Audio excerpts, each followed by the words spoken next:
अस्सलामुअलैकुम dear students, welcome to a new video lecture. जो main branches थी हमारे पास बायोलॉजी की वो हमने डिस्कस कर ली, ज़ूलॉजी, बॉटनी एंड माइक्रोबायोलॉजी। अब ये जो बायोलॉजी की फील्ड है ये टाइम के साथ आहिस्ता आहिस्ता वेस्ट होती जा रही है। तो फिर बाद में माइक्रोबायोलॉजी भी थोड़ी वेस्ट हो गई, बॉटनी भी वेस्ट हो गई, ज़ूलॉजी भी वेस्ट हो गई। फिर उनके अंदर इन सबको एक एक फील्ड में रखना मुश्किल था। तो बाद में फिर न्यू फील्ड की तो बाद में हमारे पास न्यू फील्ड आ गए। तो वो जो एडिशनल ब्रांचेस है बायोलॉजी की वो अब हम डिस्कस करते हैं। यहाँ पे ये हमारे पास नंबर वाइज लिखी हुई है सारी, इनको एक एक को हम यहाँ पे डिफिनेशन विद कॉन्सेप्ट डिस्कस करेंगे। The first one is morphology, anatomy, histology, physiology, embryology, taxonomy, cell biology, palaeontology, immunology, entomology, genetics, biotechnology, environmental biology, social biology and pharmacology. Right, अब हम वन बाय वन इनको discuss करेंगे। The first one is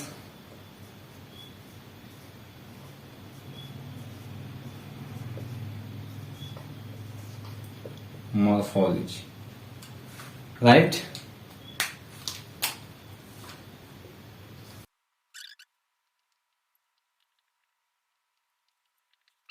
ये इसकी definition है कि morphology is the study of form, shapes and structure of an organism. जैसे इसका नाम है मॉर्फोलॉजी, ये निकला है टू वर्ड से, दैट इज मॉर्फस या मॉर्फोस एंड लॉजी। अब जी जो फर्स्ट वन है मॉर्फस, मॉर्फस मीन स्ट्रक्चर, शेप्स और form, and logy mean study. अब इस डेफिनेशन का मतलब ये है कि मॉर्फोलॉजी बायोलॉजी की वो ब्रांच है जिसके अंदर हम एक लिविंग ऑर्गेनिज्म की फॉर्म के वो किस फॉर्म का है, उसके जो शेप से कि कैसी इसकी शेप बनी हुई है, किस टाइप का है, एंड स्ट्रक्चर जो उसकी जाहिरी है। अब ये जो मॉर्फोलॉजी है ये जाहिरी स्टडी है, इंटरनल स्टडीज को हम नहीं कह सकते, क्योंकि जाहिरी कोई चीज जिस तरह बनी हुई है उसके स्ट्रक्चर को, फॉर्म को एंड शेप को स्टडी करना वो मॉर्फोलॉजी में आता है।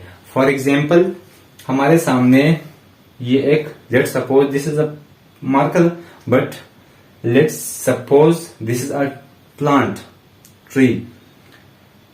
ये प्लांट है हमारे पास, ये इसके ब्रांचेस साइडों पे निकले हुए हैं, उसके अंदर फिर आगे बड़ी बड़ी शाखें बनी हुई है, फ्रूट्स लगे हुए हैं, नीचे इसकी स्टेम है, अंडरग्राउंड उसके रूट्स है।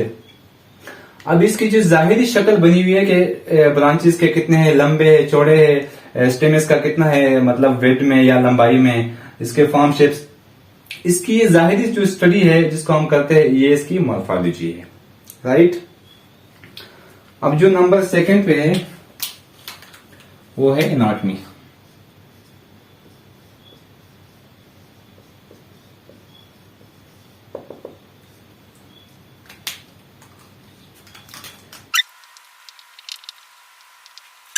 अब डेफिनेशन में आप देखें, study of internal structure of an organism. Anatomy biology की वो ब्रांच है। अब मॉर्फोलॉजी हमने पढ़ ली है, उसके बिल्कुल उल्टा है, उसमें हम जाहिरी शक्ल देखते हैं, एनाटॉमी में हम अंदर जो है, अंदर जो उसकी शक्ल है, अंदर जो उसकी साख्त है, वो जिस तरह बना हुआ है इंटरनली, जो जिसामत उसकी अंदर बनी हुई है, उसको जो हम स्टडी करते हैं वो आता है एनाटॉमी में। अब जो थर्ड वन है हमारे पास वो है हिस्टोलॉजी।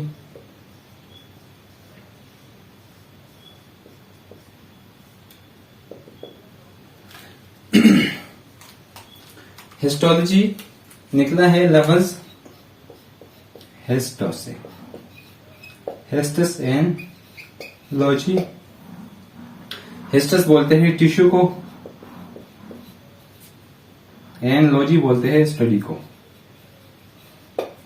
तो जाहिर डेफिनेशन हमारे पास सामने आ गई।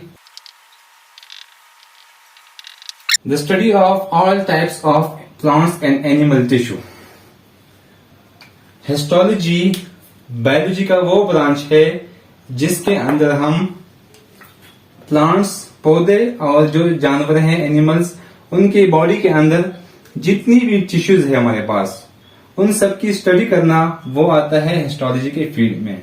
चाहे वो एपिडर्मल टिश्यू हो, मेरिस्टेमेटिक टिश्यू हो बॉडी के अंदर, फिर हमारे जो ईयर के अंदर टिश्यू है, आईज के अंदर टिश्यू है, हार्ट के अंदर टिश्यू है, और बॉडी के जो अंदर टिश्यू है एनिमल्स के अंदर या प्लांट के अंदर, उन सब की स्टडी करना वो आता है हिस्टोलॉजी में। अब जो नंबर 4 है वो है फिजियोलॉजी।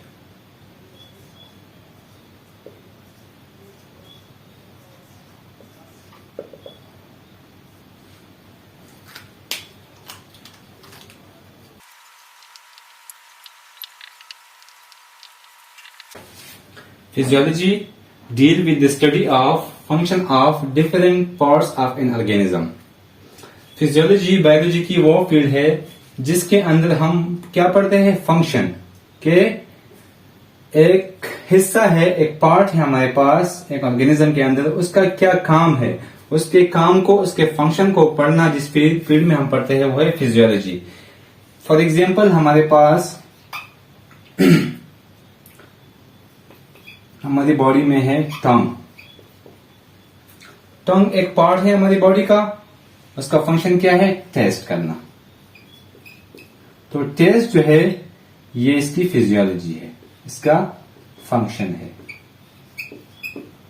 राइट। अब जो नेक्स्ट है हमारे पास वो है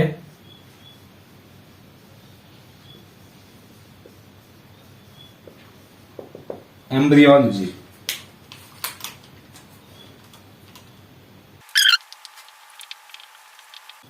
the study of embryo called embryology. Mean embryology की जो स्टडी है उसको हम एम्ब्रियोलॉजी कह सकते हैं, लेकिन अगर उसकी हम बेसिक कंसेप्ट में जाए तो वो the studies of developmental stages involve in embryology, उसको हम एम्ब्रियोलॉजी कह सकते हैं। लेट्स यार हम देखें, फर्स्ट एग एंड स्पर्म आपस में मिलते हैं, then zygote up to gametes, embryogenesis, embryo. अब स्पर्म से लेकर, स्पर्म और एग्स की कॉम्बिनेशन से लेकर एम्ब्रियो तक बनना, ये सारी जो स्टेजेस है डेवलपमेंटल स्टेजेस, उनको पढ़ना, उन सारी स्टेजेस के अंदर क्या क्या होता है, उन सारी जो जिस सबको हम पढ़ते हैं कंबाइनली, वो आती है फील्ड एम्ब्रियोलॉजी में।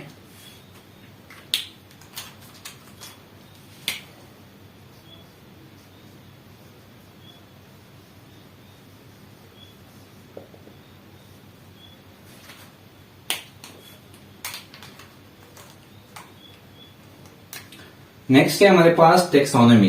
Is the word indicate taxonomy. Taxa लफ्ज जो है ये निकला है किसी चीज की ग्रुपबंदी करना, ग्रुपबंदी करना या उसका खानदान, नस्ब, ये मतलब एक साइड पे रखना।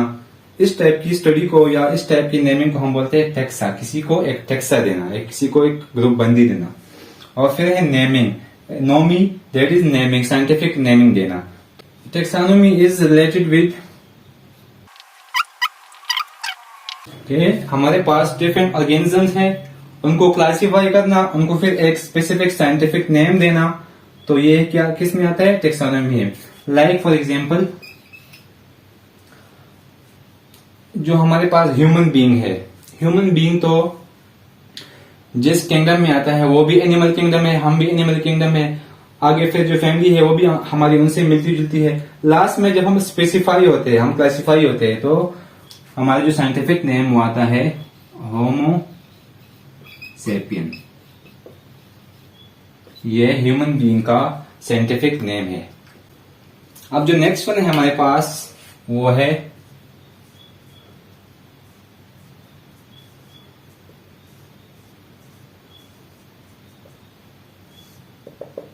cell biology. Cell biology is also called cytology. Cyto means cell, logy means study. The study of cell is called cell biology. अब हम सेल बायोलॉजी के अंदर क्या पढ़, study of cell and their organelles. अब हमारे पास एक सेल है, चाहे वो एनिमल सेल है, प्लांट सेल है, जो भी सेल है, बैक्टीरियल सेल है, व्हाटएवर, उस सेल को स्टडी करना एंड इस सेल के अंदर जो हमारे पास उसकी ऑर्गेनेलिज है उसको स्टडी करना कि कौन सा ऑर्गेनेलिज है, उसका क्या क्या फंक्शन है, कहाँ पे मौजूद है, कहाँ से इसकी डिस्कवरी हुई है, उस सब को मिला के कंबाइनली हम जिस फील्ड में पढ़ते हैं उसको कहा जाता है सेल बायोलॉजी। और जो नेक्स्ट है हमारे पास वो है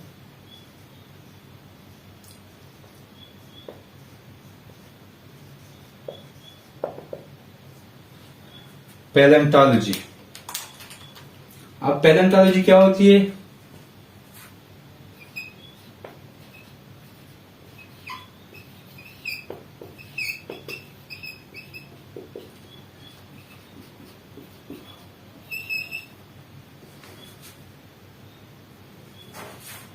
palaeontology study of fossils called palaeontology. Fossils की स्टडी करना, फॉसिल्स को मुताला करना, ये पैलेंटोलॉजी में आता है। अब फॉसिल्स क्या होते हैं? The remains of ancient organism called fossil. मतलब इसका ये है, पहले हम पैलेंटोलॉजी को देखते हैं, study of fossils called palaeontology. Fossils की स्टडी को पैलेंटोलॉजी बोलते हैं। अब जो फॉसिल है वो क्या होते हैं? फॉसिल असल में the remains of ancient organism called fossil. अब लेट्स सी 500-600 साल पहले एक ऑर्गेनिज्म की डेथ हुई है, वो यहाँ पे सफेद हस्ती पे मौजूद नहीं है, या वो ऑर्गेनिज्म अभी आजकल सरवाइव कर भी नहीं रहा, लेकिन वो ऑर्गेनिज्म, उसके कुछ फॉसिल्स, उसकी कुछ हड्डियां, बोन्स वगैरह हमें मिली है, उसी फॉसिल को स्टडी करना, उससे अंदाजा लगाना कि पुराने जमाने में भी ऐसे ऑर्गेनिज्म होते थे। That's why that study is called palaeontology, right? के पुराने चीजों को स्टडी करना, स्टडी ऑफ फॉसिल्स, जो पुरानी चीजें हैं वो रिमेन्स है ऑफ एंशिएंट ऑर्गेनिज्म, उन सब को स्टडी करना, ये किस में आता है? पैलेंटोलॉजी में। अब पैलेंटोलॉजी के हमारे पास फर्दर 2 टाइप्स है।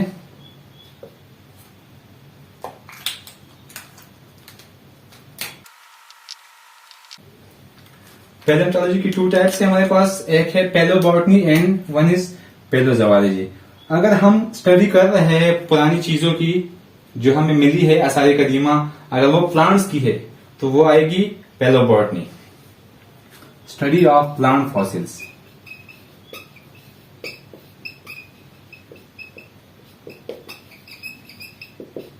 प्लांट्स की जो फॉसिल्स है उसकी स्टडी को हम पैलोबॉटनी बोलते हैं, और study of animal fossils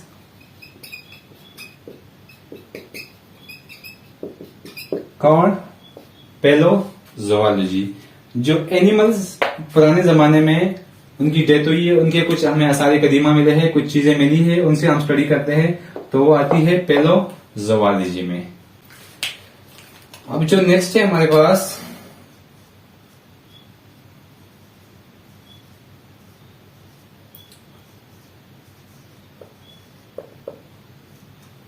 immunology. As the name indicates, immunology, immuno बोलते हैं इम्यून सिस्टम को, लॉजी मीन स्टडी। क्या होता है? The study of immune system called immunology. जो हमारी बॉडी के अंदर इम्यून सिस्टम है, जिसको हम कुव्वत मुदाफियत बोलते हैं, हमें बाहर से कोई चीज हम पे अटैक करती है, चाहे वो वायरस हो, बैक्टीरिया हो, या कोई फॉरेन पार्टिकल हो, हमारी बॉडी के अंदर कुव्वत मुदाफियत मौजूद है, वो उसके अगेंस्ट हमें डिफेंस देती है, उसको डिफेंस करती है, उसके अगेंस्ट अटैक करती है और हमें उस चीज से बचाती है। तो वो जो सिस्टम हमारी बॉडी में मौजूद है उसको हम बोलते हैं इम्यून सिस्टम।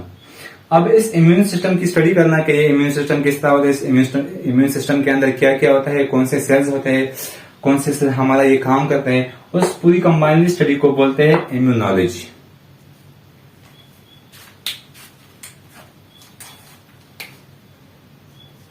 अब जो नेक्स्ट है हमारे पास वो है entomology.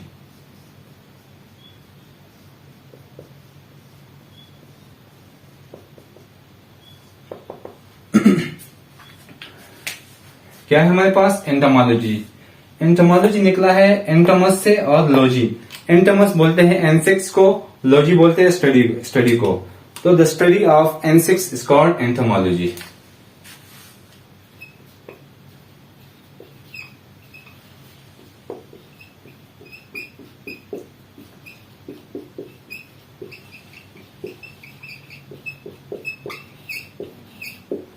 Study of insects called entomology. अब हमारे पास जितने भी इंसेक्ट्स है, हशरात है, चाहे वो जिस कैटेगरी के भी हो, उन सबको कंबाइनली जिस हम फील्ड में हम स्टडी करते हैं वो है एंटोमोलॉजी। नेक्स्ट है हमारे पास genetics. Study of heredity and variation. Genetics is the study of heredity and variation. जो जेनेटिक्स है हमारे पास, उसमें हम मुताला करते हैं किस चीज की? हेरिडिटी की एंड वेरिएशन की। हेरिडिटी क्या होती है? The transfer of character from parents to their offspring. वालिदैन से बच्चों में खासियतों का मुंतकिल होना, उसको हम क्या बोलते हैं? हेरिडिटी बोलते हैं। और अब जो एक पेरेंट्स है हमारे पास, both male and female parents, उनसे बच्चे जो पैदा हुई है, उन्हीं बच्चों के अंदर फिर कुछ वेरिएशन होती है। मीन एक भाई अपनी बहन से मुख्तलिफ होता है, दो भाई होते हैं वो आपस में एक दूसरे से मुख्तलिफ होते हैं, कुछ बहनें रिजेंबल्स करती है, कुछ भाई भी एक जैसे होते हैं। अब ये सारी जो वेरिएशन आई है, ये जिस फील्ड में हम पढ़ते हैं वो है genetics. The study of heredity and variations called genetics. अब जो नेक्स्ट है हमारे पास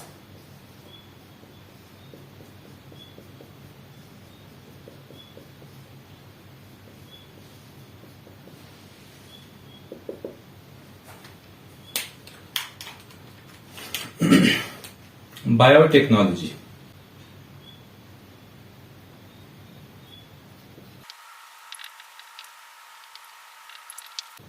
बायोटेक्नोलॉजी में हम क्या क्या पढ़ते हैं?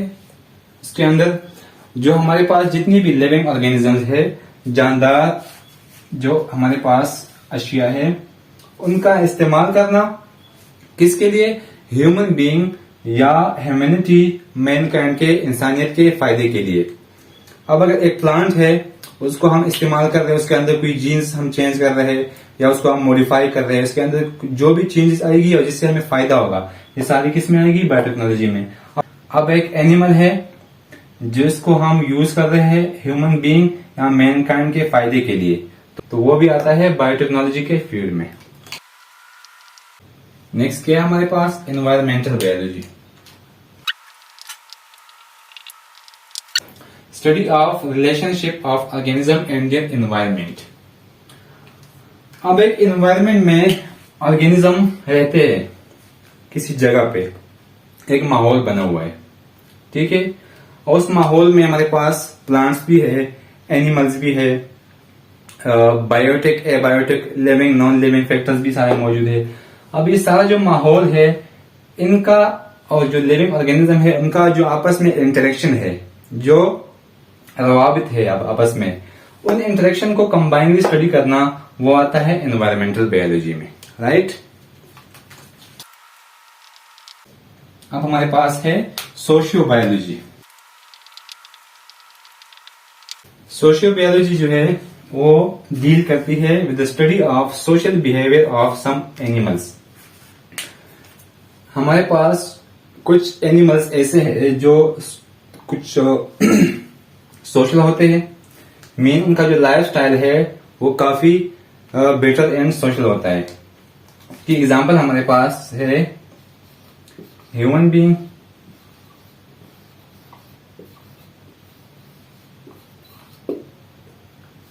bees, ants, इंसान या शहद की मक्खियां या चिविंटियां। ये तीनों जो एनिमल्स है, ये इनके अंदर सोशल बिहेवियर होता है। अब जो ये जो इनका एक दूसरे के साथ जो इंटरेक्शन है वो क्या है कि ह्यूमन का एंड के साथ क्या है, बीज का ह्यूमन के साथ क्या है, वो जो सारे इंटरेक्शंस है उनको हम पढ़ते हैं सोशियो बायोलॉजी में। अब बीज से हमें ये फायदा मिलता है कि शहद की मक्खी हमारे लिए शहद बनाती है, वो हम खाते हैं और वो उससे हमें बहुत ही ज्यादा फायदे मिलते हैं। जो नेक्स्ट है वो है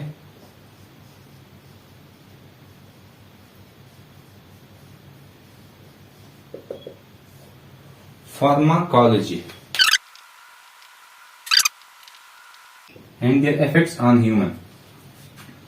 साइंटिफिक तरीके से हमारे पास जितने भी ड्रग्स बनते हैं, जितनी भी मेडिसिन बनते हैं, उन सब की स्टडी करना and there effects on human, और फिर उनका इफेक्ट्स देखना ह्यूमन के ऊपर के ये जो दवाई बनी है या ड्रग्स बना हुआ है उसके ह्यूमन बीइंग के ऊपर क्या असर है, क्या इनका काम है, क्या इनके साइड इफेक्ट है, क्या इनके अच्छे इफेक्ट है, उन सबको कंबाइनली स्टडी करना एक फील्ड के अंदर, वो आता है फार्माकोलॉजी में। लास्ट वन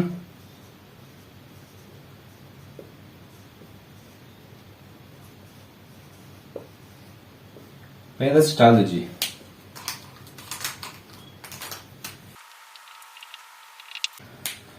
पैरासिटोलॉजी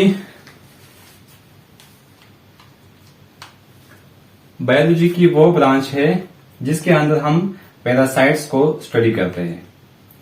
अब पैरासाइट क्या होते हैं? पैरासाइट हमारे पास लिविंग ऑर्गेनिज्म होते हैं जो अपनी खुराक अदर लिविंग ऑर्गेनिज्म से हासिल करते हैं। उनका फिर mood off action, life style, कैसे वो जिंदगी गुजारते हैं, कैसे मतलब वो अदर लिविंग ऑर्गेनिज्म पे अटैक करते हैं, कैसे उनको फिर डिकम्पोज करते हैं, ये सारी जो स्टडी हम करते हैं पैरासाइट्स की वो आती है पैरासिटोलॉजी में। ये थी हमारे पास अदर ब्रांचेस या सब ब्रांचेस ऑफ बायोलॉजी जो हमने आज के लेक्चर में डिस्कस की नंबर वाइज। होपफुली आपको आज का लेक्चर समझ आ गया होगा। तब तक के लिए आपसे इजाजत चाहते हैं। अल्लाह हाफिज।